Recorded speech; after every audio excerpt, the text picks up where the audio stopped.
There's people getting rich off this graph.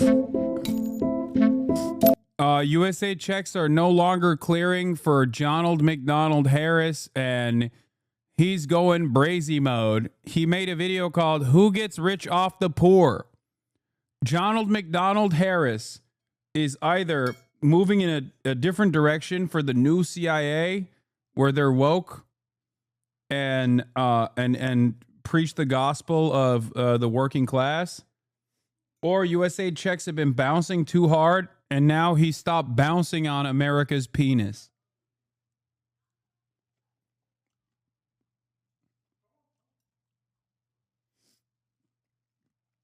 Donald McDonald's socialism arc. Okay, I'm obviously memeing. We'll see what he says. I suspect that there's still stuff in here that I will disagree with.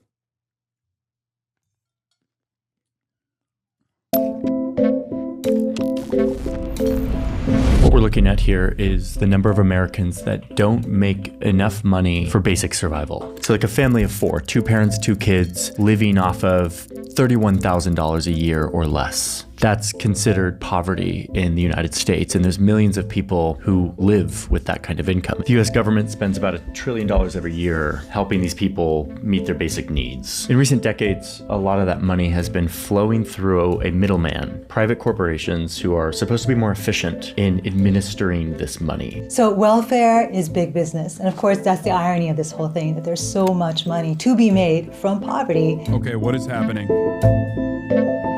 What the hell is going on? I'm scared.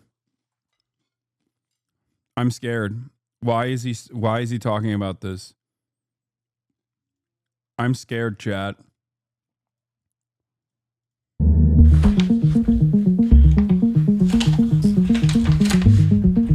Now, this is not easy stuff to understand. We're talking about government welfare programs and bureaucracy. Sometimes they're intentionally hard to understand, and these corporations don't.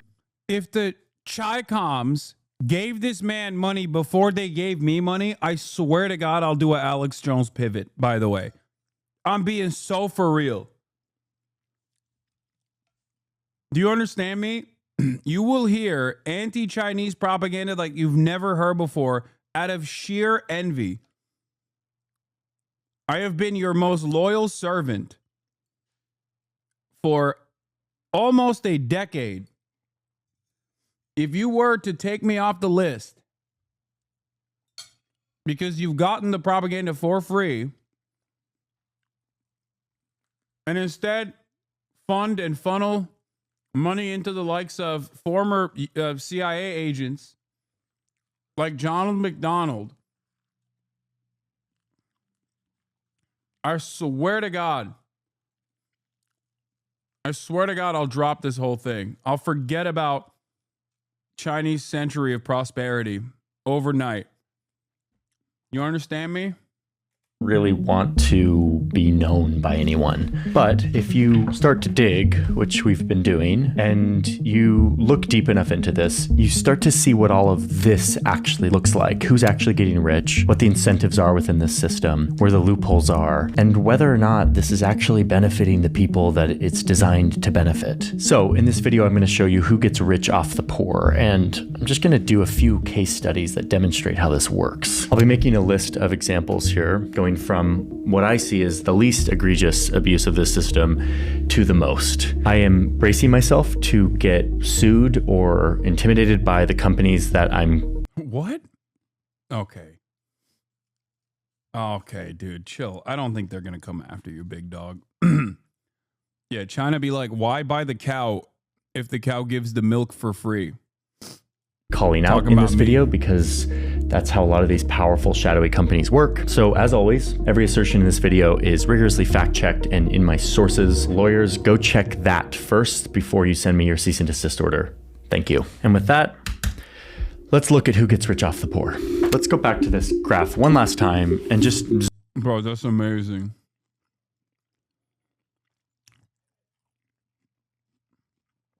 What is it in the minds of people? Unless you're just LARPing, what is in the minds of people that, like, when they hear a guy finally say, like, you know, capitalism's kind of fucked up. Like, it's got to be a meme, right? Like, there's no way this guy's being for real. Like, Johnny Harris is a capitalist, dude. How the fuck is it that when he goes, hey, man, there's a lot of private enterprise here that takes advantage of the welfare state, effectively working as a middleman and underserving the already underserved working poor. And motherfuckers immediately be like, oh, Air Max.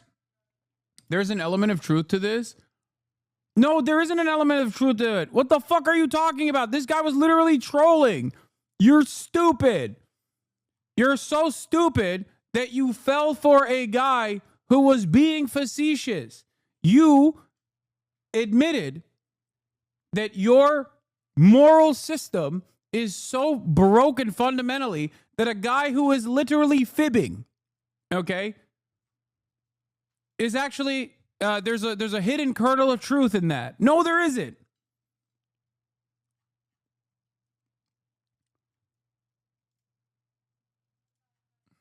Zoom back to the 1950s, where you can see that the poverty rate was double what it is today. It's like 22%. This was really bad, and it led to the president at the time declaring war. And this administration today, here and now, declares unconditional war on poverty in America.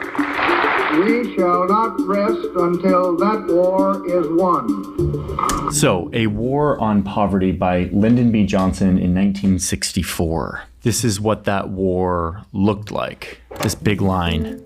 This is social spending as a share of GDP. You can see this is where he gives this speech right here, this flat line. Social spending just skyrockets right after. The government spends tons of money for this war on poverty. That money goes towards programs like Medicare and Medicaid, food stamps, public education, which is why you see...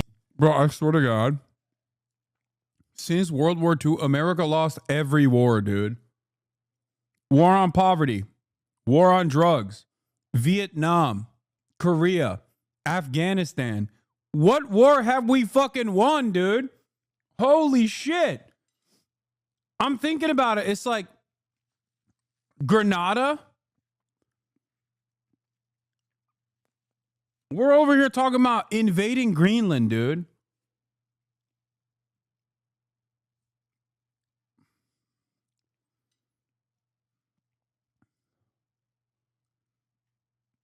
It's crazy. The last time we won a war, we got fucking straight hard carried by the USSR.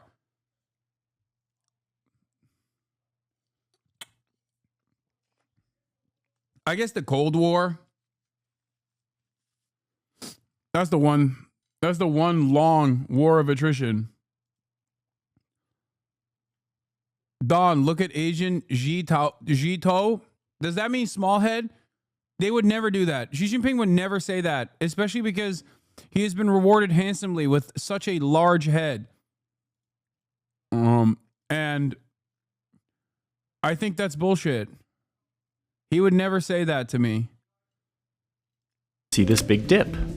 22% all the way down to 12, 13%. And for a time, all this spending worked. Poverty declined 30% in 5 years. But eventually, progress slowed. And the government kept spending and people got tired of it. The economy wasn't doing well, and people were tired of subsidizing these welfare programs. And that's where this guy comes in. My friends, some years ago, the federal government declared war on poverty, and poverty won. This is where things start to get a little bit murky, so we needed help. We got it from Ann Kim, who is an expert who literally wrote the book on this history and the modern day poverty economy, and sat down with us to talk through this history and how it works today. Remember during the 1980s, we had this, well, no, you don't remember the 1980s. Well, during the 1980s, there was really this mythologization, if that's a word, of the CEO. At the same time, the government spending was ballooning. Economic times were not that great.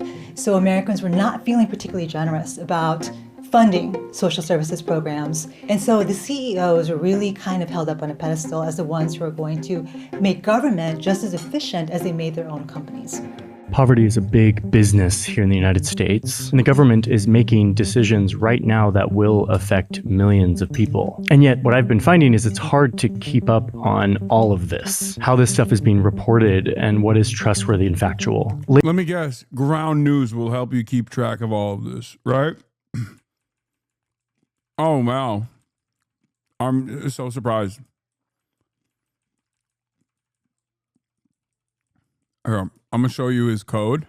I view. Ground News is completely subscriber funded, doesn't rely on corporate influences to decide what you see. And if you want to join the platform, you can get 40% off the Vantage plan, which has all of these features I talked about today. You get 40% off if you use my link or scan the QR code. ground.news/Johnny Harris is the link. It comes out to be like $5 a month for this, which to me is an affordable price to be better informed and to have a more critical view of the news you're consuming. So sign up now, ground.news/Johnny Harris. Thanks Ground News for sponsoring today's video and for existing. Okay, back to our list of who gets rich off the poor. So it's the 1980s. Reagan wants to rein in all of this spending. He's also afraid that Americans are becoming too reliant on the welfare system. So he kicks off a bunch of changes that over time would lead to a fundamental shift in delivering income support to low-income populations. They wanted to privatize Medicaid, Medicare, prisons, air traffic control. This privatization of government spending started under Reagan, but it continued into the future administrations, especially under Bill Clinton, who helped expand it. Oh, yeah. And the fundamental shift looks like this. We're going to be using a graphic like this, not only for right now, but for the future cases of how this works today. Taxpayers give money to the government. The government used to give money to citizens in need directly.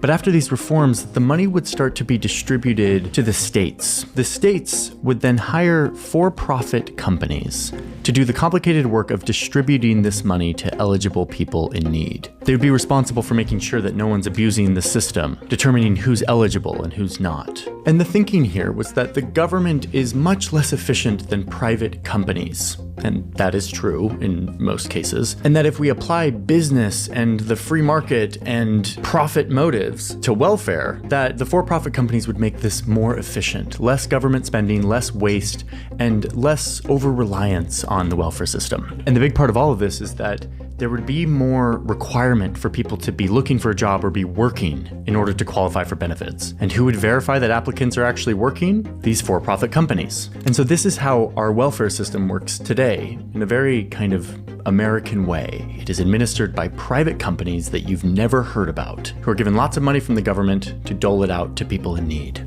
So Reagan started this privatization train.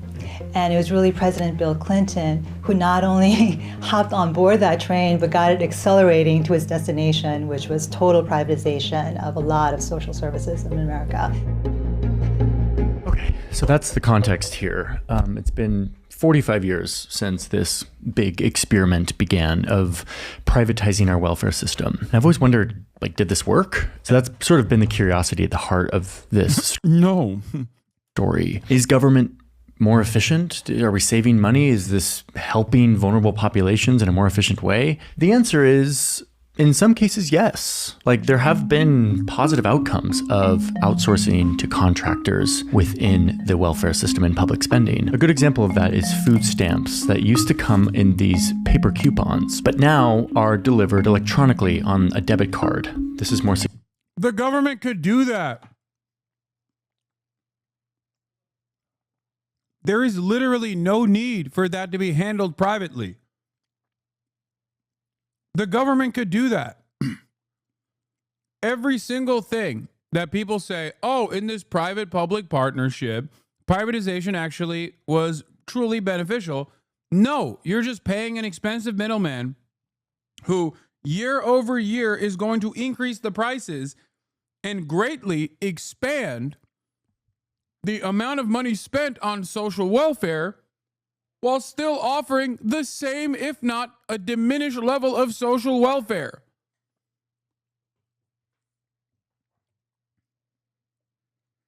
It is the exact same principle behind private healthcare in this country. You look at the cost of healthcare expanding year over year. You look at Medicaid and Medicare expanding. The numbers are fucking insane. You're like, oh my God, we're spending so much money on this. It's like, yeah, the reason why we're spending so much money on this is because we're still going back to private insurance as a middle manager that's driving up the cost because they have no fucking interest in lowering the cost across the board. As a matter of fact, it's literally beneficial for private healthcare in certain circumstances to increase the cost. It is an unnecessary middleman that does not need to exist, that quite literally works to explode the cost of all of these services that would be infinitely more efficient if handled by the government.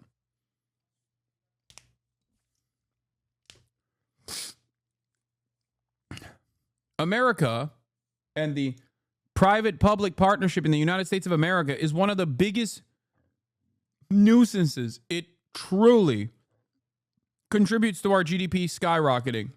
It really does. It is one of the major reasons why our GDP is as vast as it is, as large as it is. Having said that, however, the services at the end state on the client side are still dog shit. So we spend more than everybody else, and we get worse or even less money, less monetary help, or less services, a diminished service at the end on the client side in comparison to other places. All that does is create an economy around expensive middlemen that should not even fucking exist. Oh, it is in every aspect of our lives.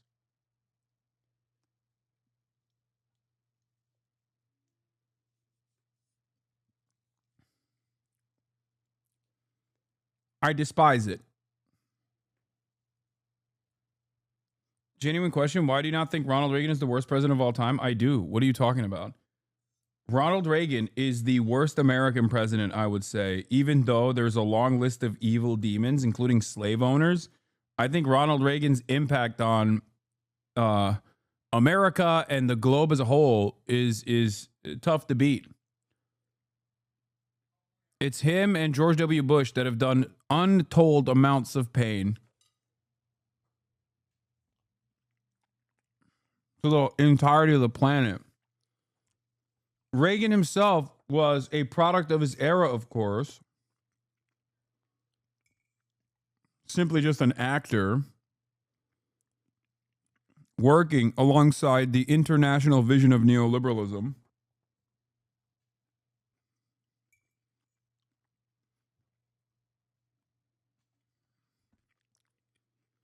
Secure, it's more efficient. It ensures that people use these for food. There are a lot of instances where private companies have made government spending more efficient, but the purpose of this video is to shine a light on the many instances where private companies have gotten really rich off of this system in a way that has not benefited the most vulnerable and needy people in our country. I don't know. It might be George W. Bush's administration that might be the worst. But I think Ronald Reagan still set the stage for George W. Bush. And I guess Carter set the stage for Reagan, but God, every president is so bad. It's kind of hard. It's kind of hard to point the fingers at, like, especially in contemporary administrations, like, it's hard to point the finger at, like, one guy.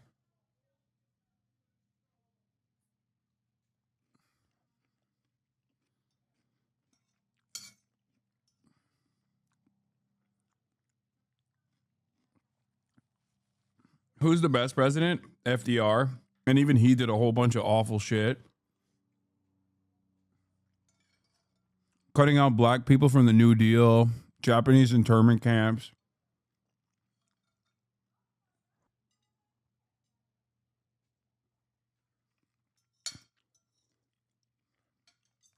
But it's not even close.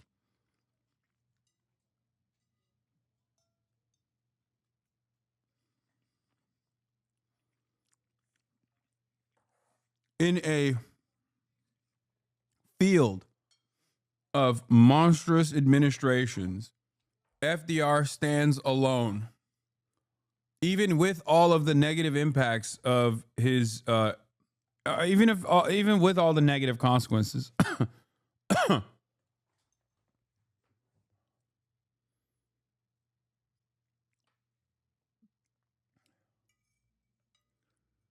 Abe Lincoln was pretty good too.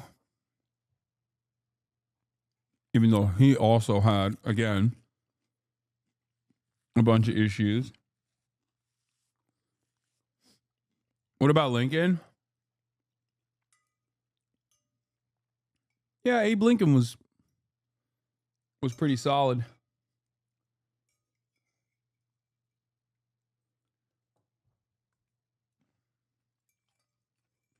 But I still think that the abolition of slavery was more of an inevitability than even the New Deal was, or even which side we landed on World War II. It's hard to figure out.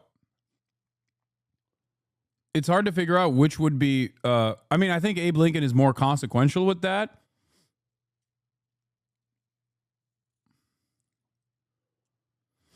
But I don't know.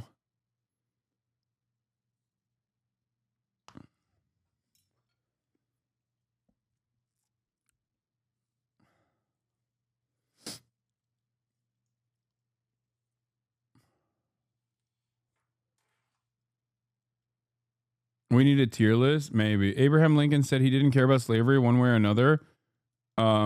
He would go with whatever would give him the most clout. Fuck him. Okay, calm down, dude.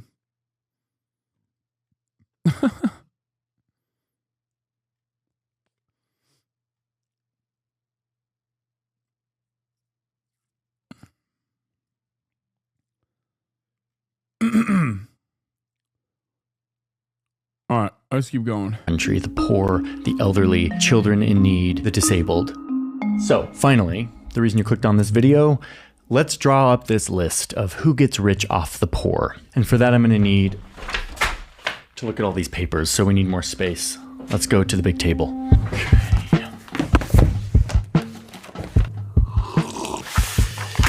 Okay.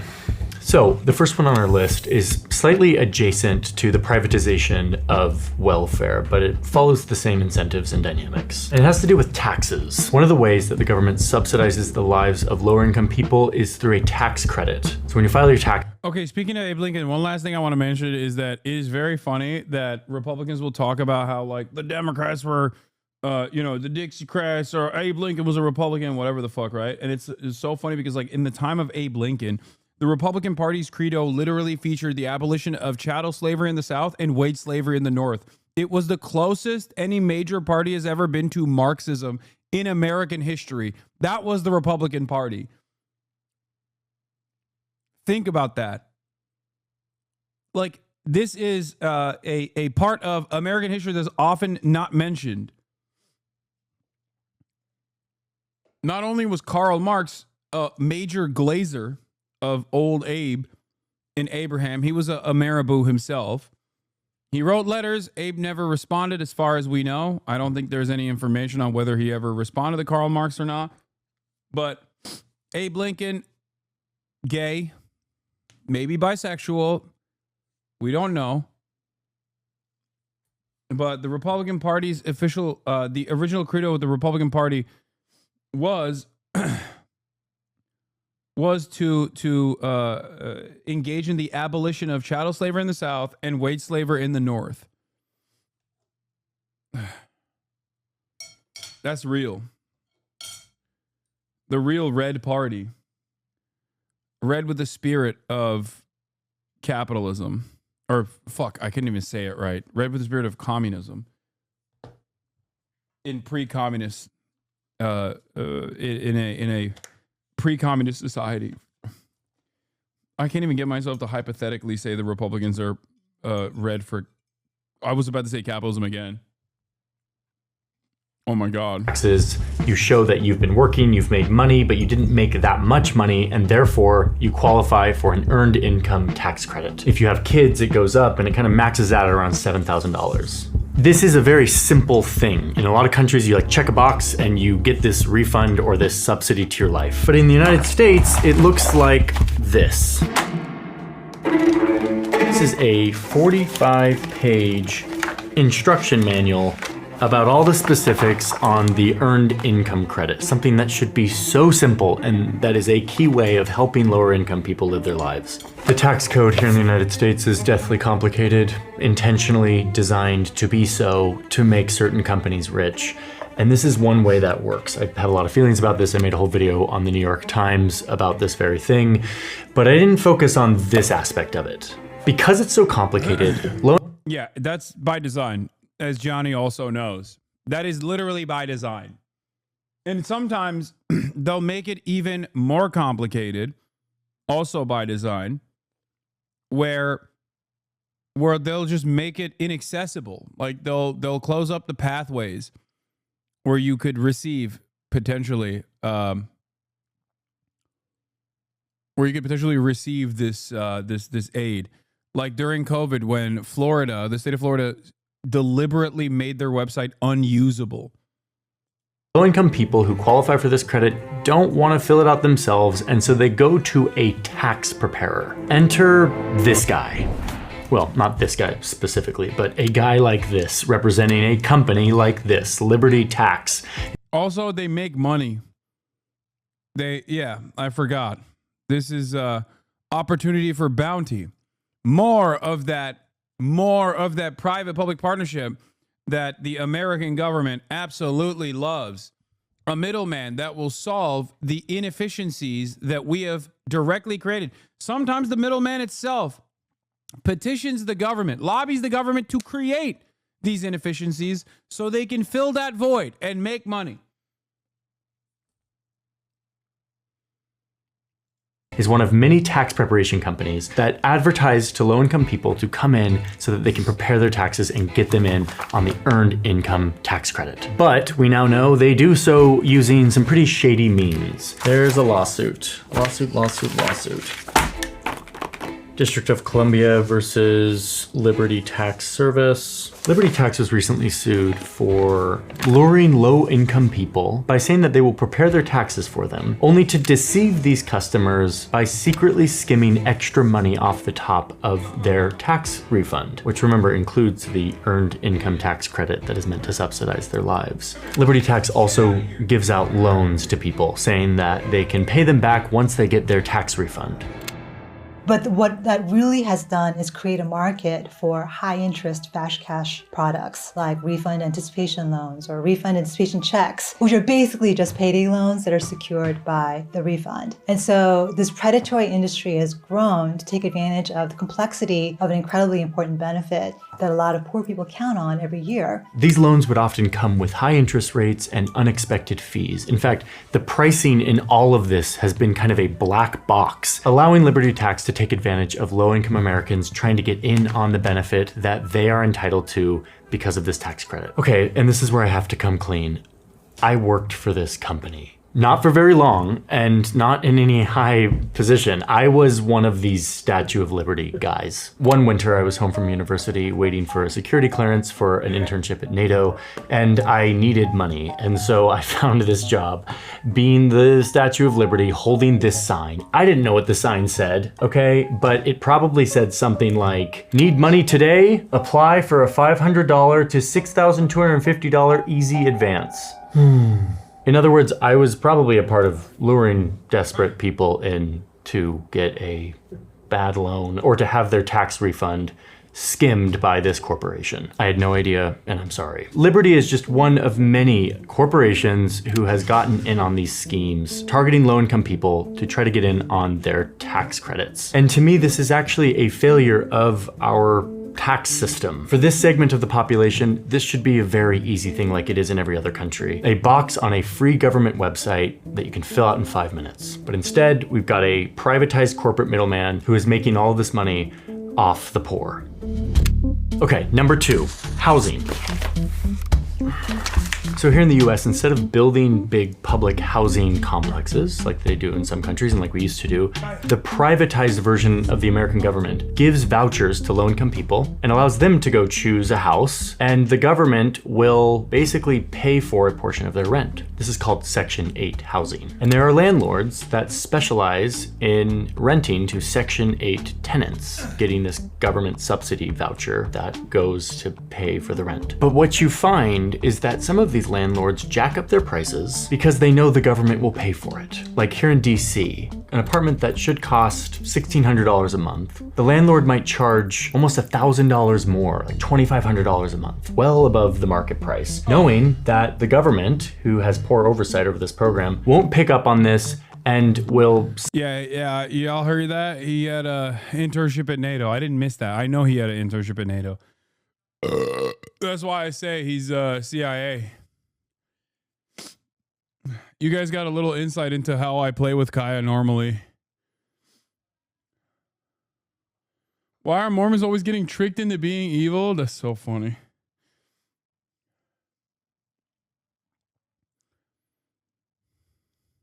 Beat her ass like that.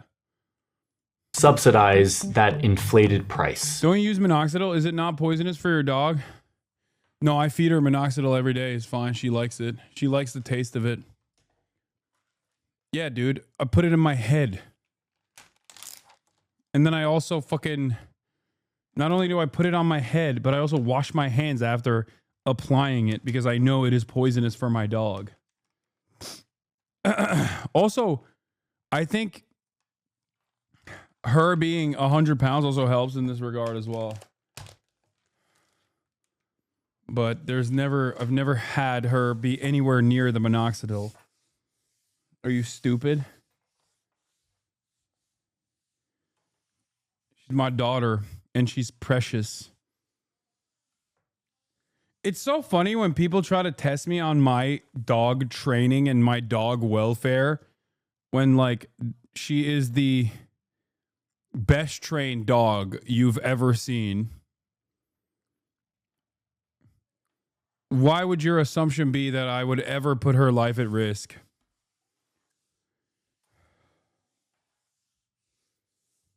The pill is finasteride. Minoxidil is just Rogaine, chatters.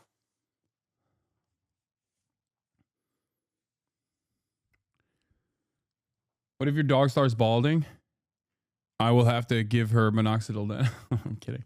Now, I'm not just making this up. Those are real numbers from an investigation here in DC by the Washington Post, who found that the DC government is overpaying thousands of apartments to the tune of $1 million every month here in Little DC. But this is happening all over the country, enriching landlords while depleting the assisted housing fund, all while distorting the market. Like, this is not free market. This is a totally distorted thing.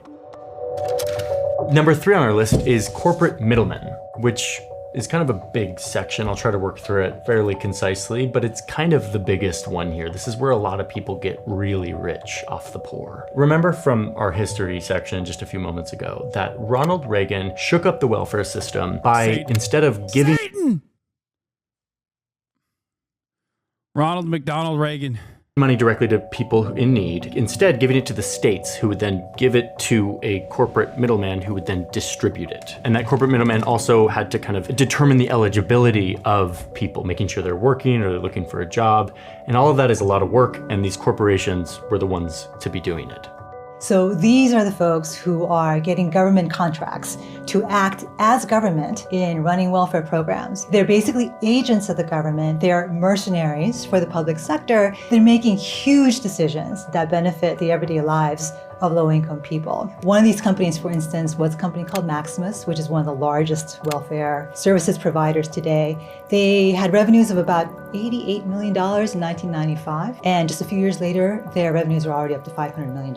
And today, just shave your head. There's a little unknown toxic side effect of Rogaine. It destroys joints and cartilage. And I know you know this. Wait, what? Is there? I didn't know that. And no, I'm not going to fucking shave my head, dude. What are you talking about? they're a $4.9 billion business.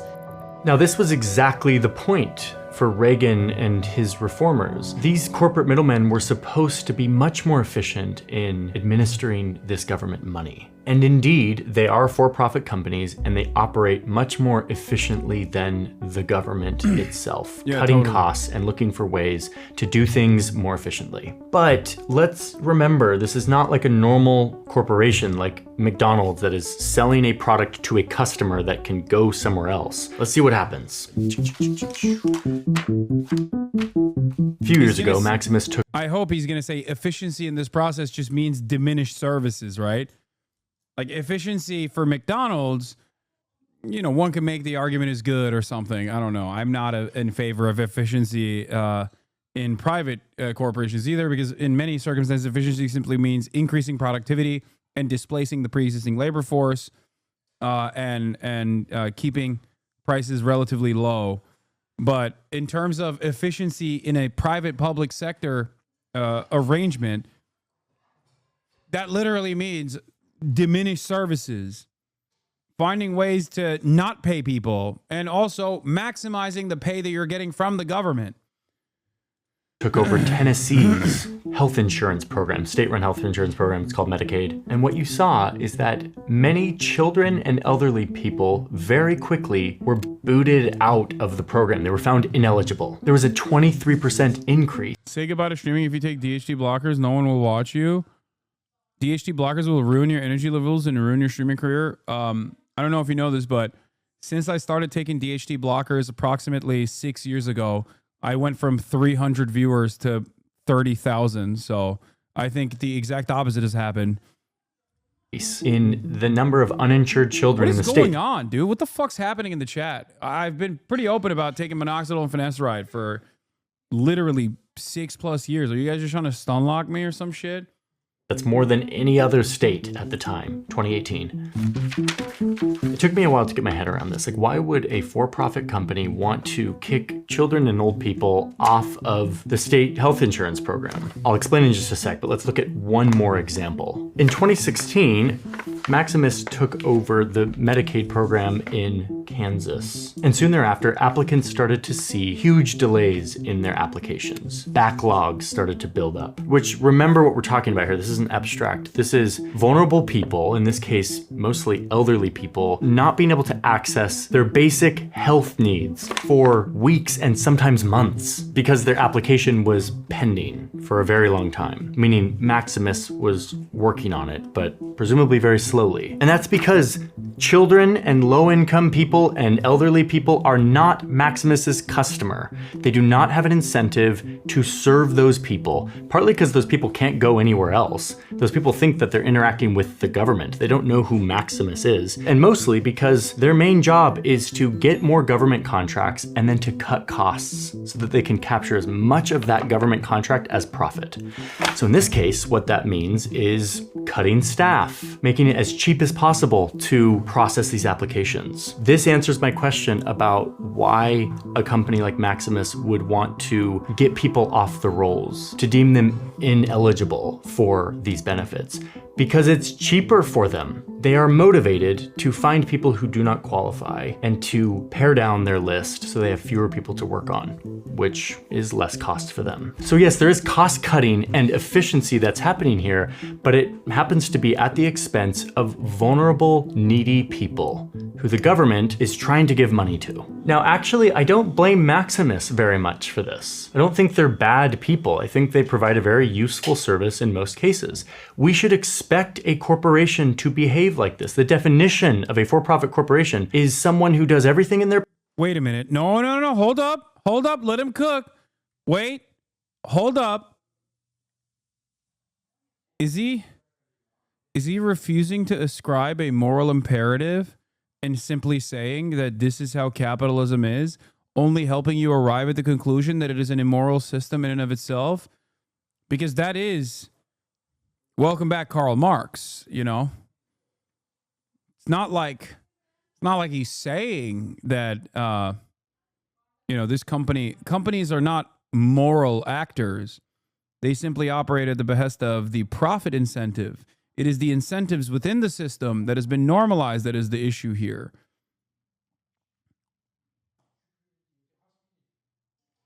Just saying. Their power to make money for their company. That is their job. So without proper oversight and competition and regulation and performance review, these corporations should be... Oh my God. Oh, damn. My bad. It just was, it's not the private-public partnership that is at fault here. It's simply that the government hasn't regulated it appropriately. Oh, man. If only there was more regulation from the government, and then there would be more abundance. Expected to minimize... Yeah. He turned it around and said, real capitalism hasn't been tried yet. I mean, he's not like a fucking libertarian or whatever. I think he's more so a social democrat.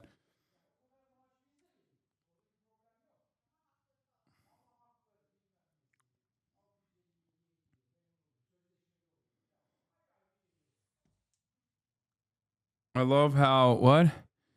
Dodge is reversing what Reagan. I love how minimize Dodge is the reversing what resources Reagan they did. have to put into processing applications and administering benefits. Yeah, and what we another... need is a public-private partner who can oversee the profits for the middlemen. What we need is more middlemen. That's right. Instead of making the government do this service, as it does virtually everywhere. Sorry. I apologize.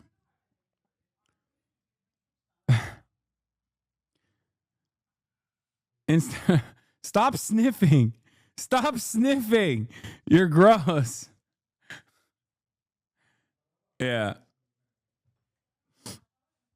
Anyway, instead of having the government seize control over these initiatives as it has in virtually every other competent and comparable OECD nation, we need another middleman, maybe even a private one that is just like a regulatory agency that regulates the regulators, I think. And then we can hire more people, and then more CEOs can make money that way. That'll fix it. Another point of fairness here, if you look at the financials of Maximus, they're not some crazy profitable company. Yes, they bring in billions of dollars. They've captured a huge amount of this government services market. Their gross profit margin is 20%, which seems like a lot. But if you actually look at their net profit margin, which is kind of their more typical profit margin, it's like 3%. Then, okay, so is private healthcare. Private healthcare margins are so low. Private healthcare margins are so low. Why is there a government services industry? Why isn't it just the government? If it's so goddamn low, if the net profit margin is around 3% and that's so low, so low, then fucking abolish it. That's my argument. Like, if you are a capitalist, and this is where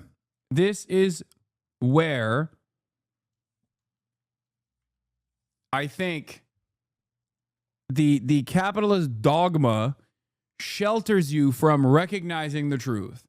It stunts your imagination, where you have the fucking horse blinders on, and no matter how much you can dream of a beautiful future, if you're still locked into the dogmatic ways of thinking within the structures of capitalism, you ultimately still have this underlying attitude that corporations are also magnanimously doing things.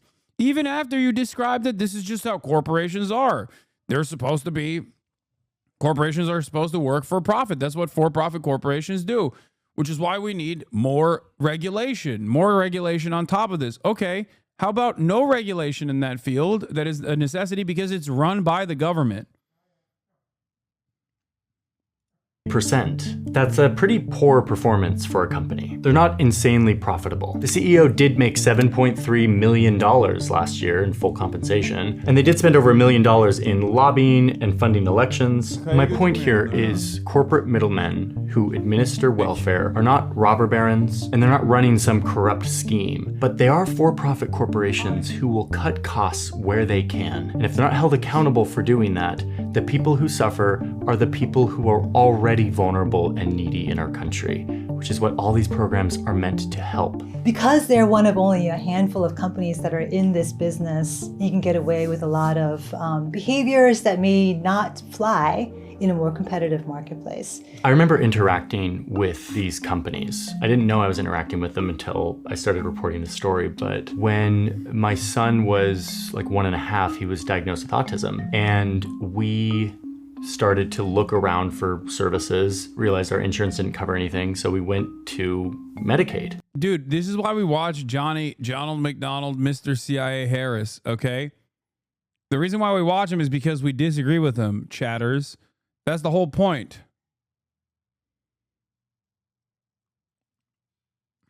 And we qualified. And my wife spent hours and hours on the phone with what I now know was a corporate middleman trying to work through these applications and processes. And it was mind-numbing. Yeah, Johnny is the insight into the liberal mind, as is Asman the mind of the conservative.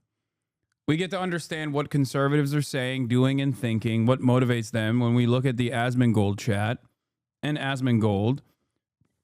Just as it's important to understand the fascinating mind of a liberal, Johnny Harris gives us a fair insight.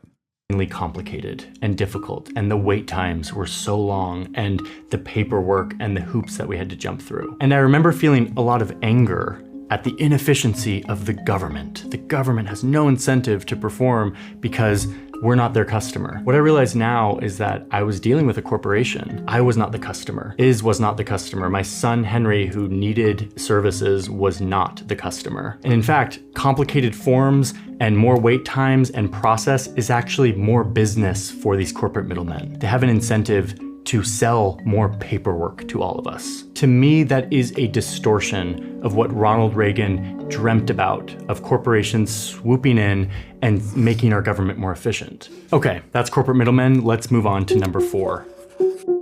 Medicaid dentists. Now, I've had some positive experiences with Medicaid. When I was a freshly married, in my young 20s university student with no insurance, and we had our first baby, I got hit with a $10,000 bill from the hospital and freaked out and went to the billing department at the hospital, and they told me about this magical thing called Medicaid for someone like me who was very low income at the time. And lucky for me, whoever the benefits contractor in Utah was handled it very well, and it really saved my bacon. But if you look at all sides of Medicaid, you start to see entire industries that exist to take advantage of the Medicaid system. A good example of this is dentistry. It's created an enormous business opportunity for some dentists who see that they can make a living treating exclusively Medicaid patients. Unlike regular private insurance, Medicaid doesn't reimburse very much for dental procedures. So because of that, a lot of dentists don't take Medicaid as an insurance. And on the other side, there are some dentists that only take Medicaid. They specialize in appealing to patients who qualify for Medicaid,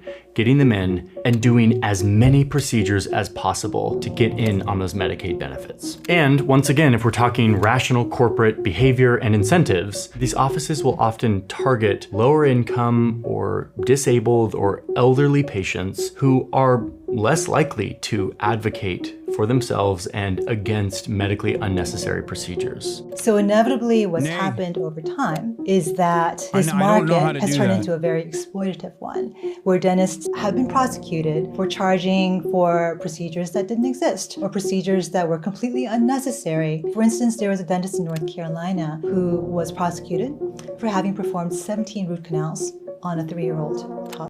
Oh yeah, this is insane. And it's not just one bad apple in North Carolina. This is a lawsuit where the US government settled with a company called Cool. Was it? I think this literally was the company that, was it TrueAnon or? I think I remember either TrueAnon or Chapo talking about this company and what they did. Smiles. And they are there's like a weird, there's a company in Florida that has like a weird connection to people connected to Matt Gaetz. So I do think that it was TrueAnon that talked about this.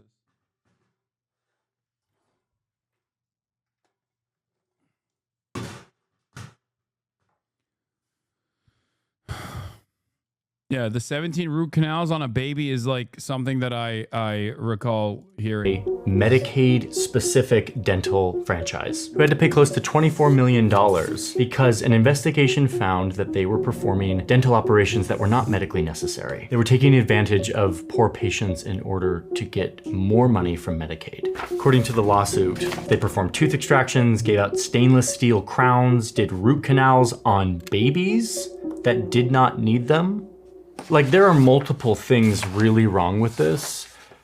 Obviously, exploiting a government system to deplete the Medicaid fund is one aspect, but performing like dental surgery. My wife is a dentist, and this is completely misconstruing the truth.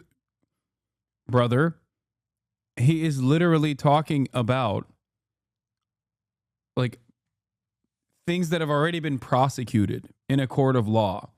He didn't make that up. Unless you're saying the justice system is unfairly maligning big, brave Medicaid dentists that do unnecessary dental work in an effort to farm Medicaid payments. This isn't to say every dentist operates like this. No, he's not saying all Medicaid dentists do this. The fuck?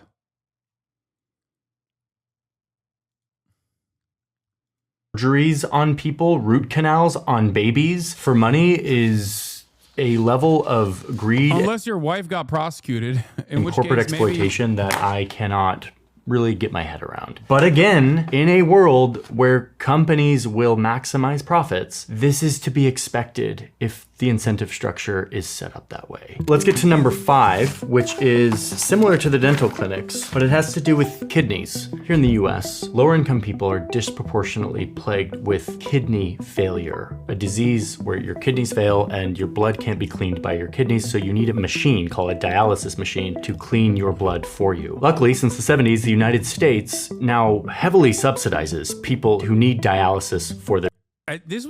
This was ironically Richard Nixon, wasn't it? Am I crazy? Am I misremembering? Yeah, Richard Nixon signed Social Security amendments in 1972, which created the end-stage renal disease.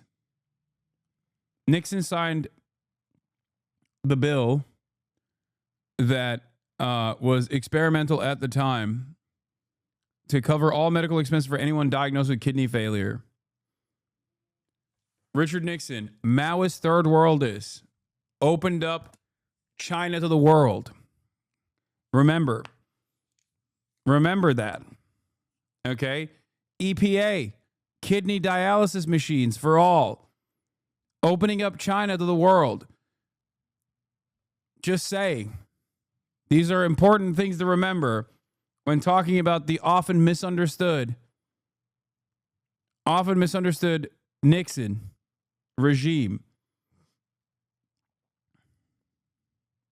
Their kidneys. And dialysis is meant to be a temporary intervention while you wait for a kidney transplant. There's always a long waiting list for a kidney transplant, so you're on dialysis until you can get a transplant, which increases your chances of living. It is a wonderful thing that the government subsidizes this because it saves a lot of lives. But inevitably, here comes the exploitation. Overnight, it instantly created an industry opportunity to offer dialysis. Disadvantaged people need more dental work than those who can afford to go every 6 months. Disabled people have more complex dental cases. Dentists should be able to make a living off of Medicaid exclusive work. We need more dentists and access to dental care. Fuck this guy. I think you guys are misunderstanding the point that he's making. I don't think he's talking about every dentist, every Medicaid dentist.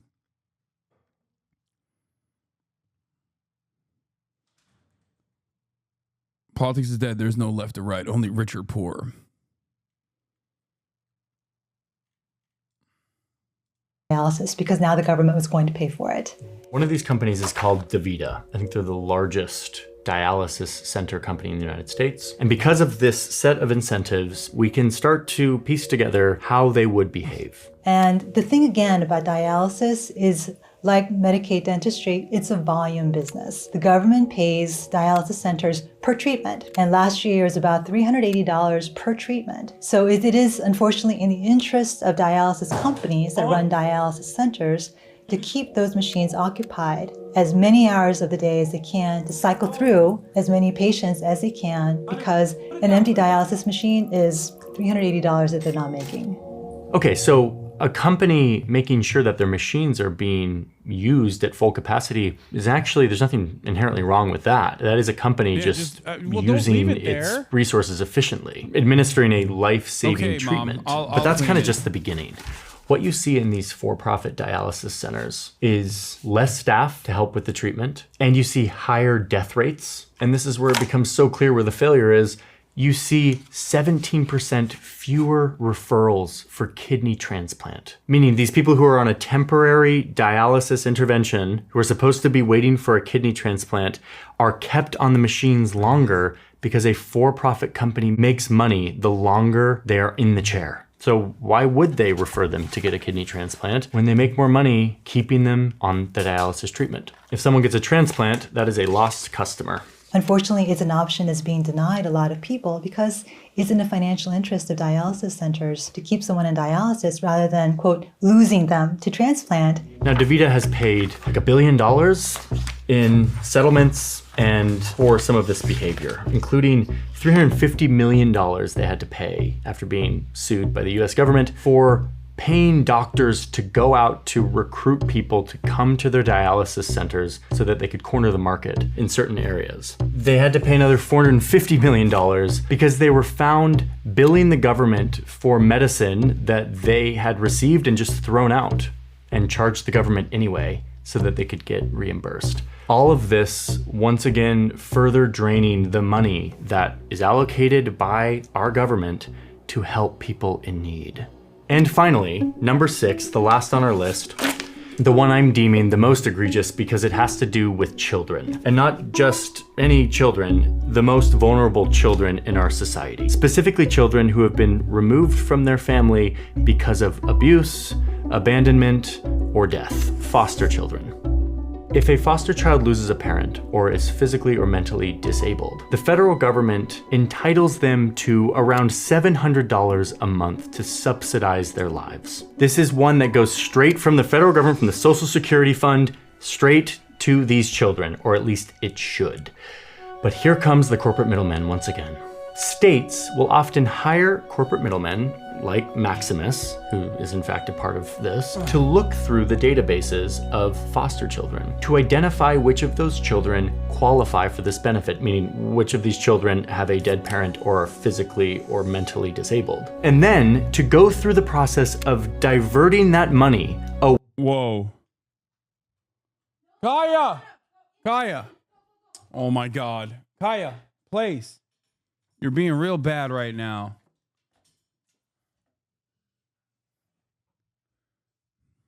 I have pomegranate molasses that my mom that my dad got for my mom. She dropped the bottle, and it broke, and then it started spilling everywhere.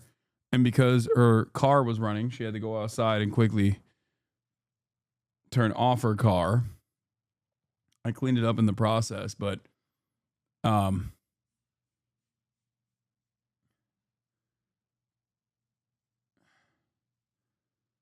Kaya was running out to go lick the pomegranate molasses. That's what's going on in the background.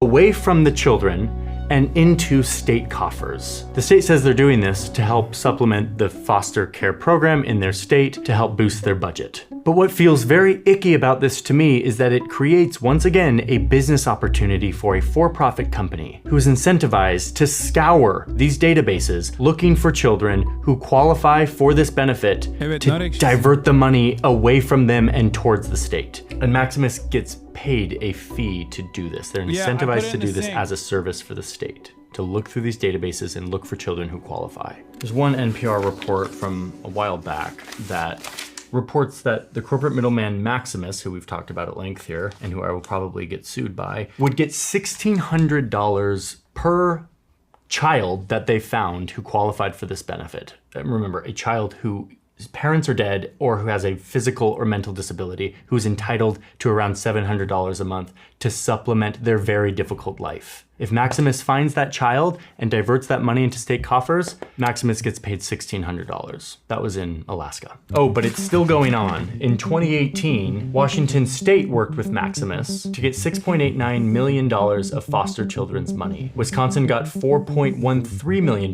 from their foster children, thanks again to the services of Maximus. Illinois, $18.7 million from foster children. Illinois didn't work with Maximus in this case, but another similar corporate middleman called Diversified Services Network to do the same thing. None of these companies want to be known or spoken out loud. They just sort of operate as like a proxy for the government. This is what they do. I saw the Supreme Court 9-0 ruling.